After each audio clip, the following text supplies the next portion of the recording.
Nuevo mapa político en España. El pasado domingo, más de 35 millones de españoles fueron convocados a las urnas para elegir a más de 67.000 concejales y 11.000 alcaldes en 13 de sus comunidades autónomas en Ceuta y Melilla.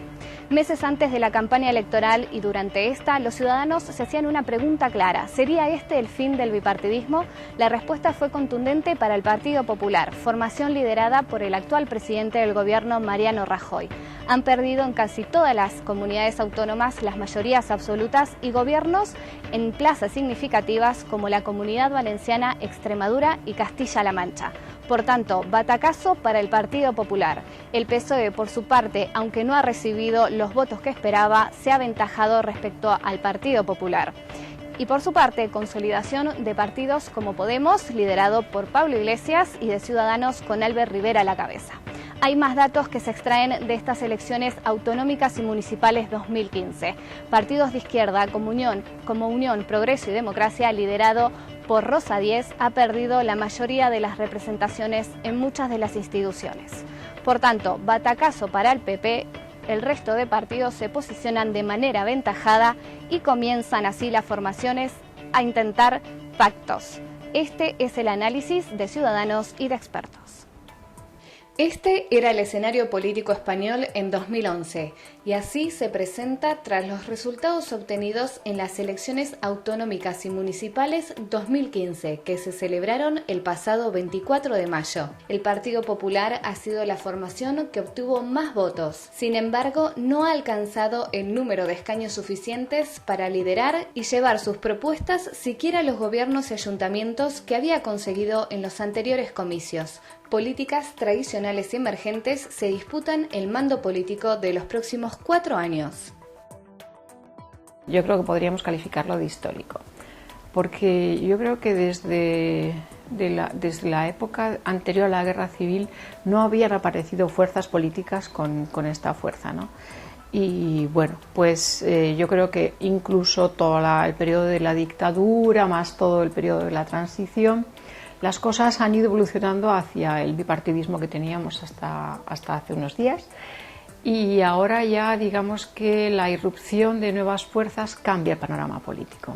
Tanto los ciudadanos como los políticos tendremos que aprender a gobernar de una forma colegiada, pactada, pero eso es interesantísimo. O sea, es mucho más interesante pactar y consensuar con los otros que no ejercer un rodillo abrasante, ¿no?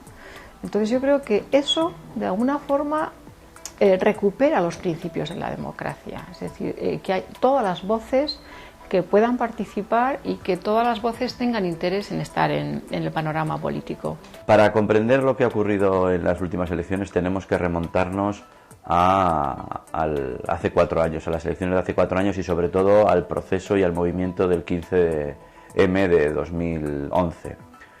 El movimiento del 15M supone un cambio en la mentalidad de las personas, se dan cuenta que pueden ser protagonistas, que su voz se puede oír. Esto conlleva un proceso de repolitización de la ciudadanía.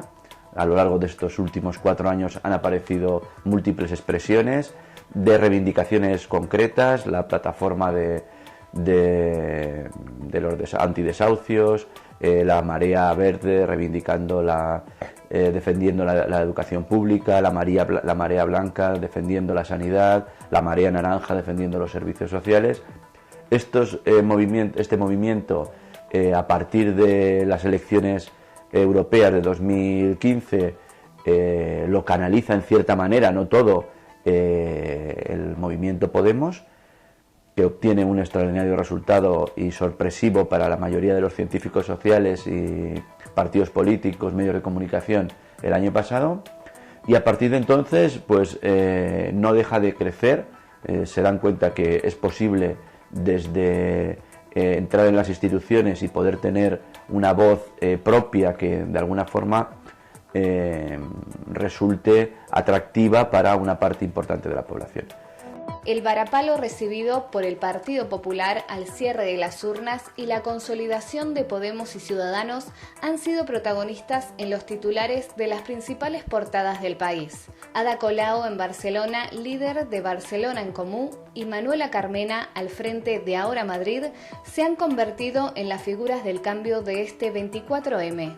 Ada Colau no había tenido una vida en política, digamos que empieza en la política casi de nuevo, ¿no? Pero no está ahí precisamente por la campaña política que ha hecho, sino por su compromiso social anterior a la campaña política, ¿no? Y la gente, de alguna manera, ha premiado, ha valorado su activismo en favor de las personas desahuciadas y demás, y yo creo que eso le ha valido ese reconocimiento y ese apoyo popularizado, generalizado. En el otro caso, de Manuela Carmena, es un poco el caso contrario, y que de otra forma echa por tierra las declaraciones que hizo el líder de Ciudadanos diciendo que las personas de cierta edad no tendrían cabida en la política, en el escenario político nuevo, ¿no?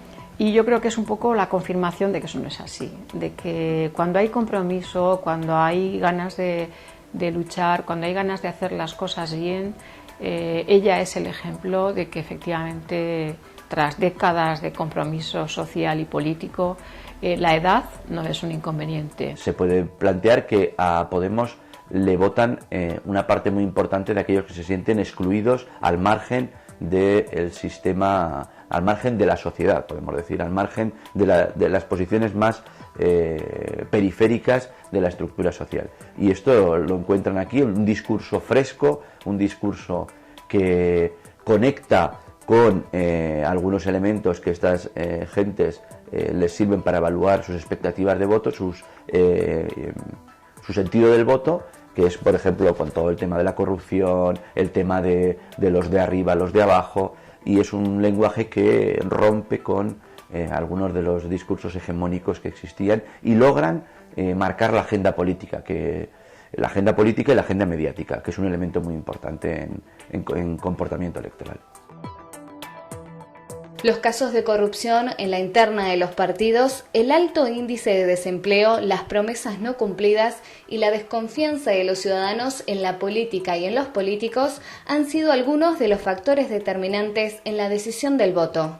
Mi motivación para seguir votando es por la crisis, porque necesitamos un cambio político, un cambio de dirección y necesitamos que pase algo ya, urgentemente. He vivido varias legislaturas, ¿no? Y bueno, hemos ido de mal en peor. Y lo que quiero es que se arregle un poquito esto, ¿no? Ahora están abusando un poco demasiado del poder todos los que están. Entonces yo pienso que la experiencia me ha dicho que nunca se le puede dar la mayoría a un partido. Ya puede ser de derechas, de centro, de izquierdas. Tiene que haber una coalición con varias ideas, ¿no? Soy una de esos 40% de abstenciones que no he votado. Y no he votado porque no me ha convencido ninguno de los dos grandes partidos. Mi partido siempre fue el Partido Socialista. Yo siempre he votado o voté al Partido Socialista, menos en estos momentos. Se habla de relevo generacional. El índice de participación de los jóvenes y de quienes hasta entonces se abstenían supondrían en estas elecciones autonómicas y municipales, según las últimas encuestas realizadas por Metroscopia, un incremento de 5 puntos en participación. Si hablamos en cifras y de la distribución de la intención directa de votantes de entre 18 y 34 años, el 17,1% habría apoyado a Podemos, en tanto un 13,3% de esa franja al Partido Socialista. Por la formación de Albert Rivera, Ciudadanos se habría decantado un 12,5% y por último un 10,4% habría votado al partido del gobierno central.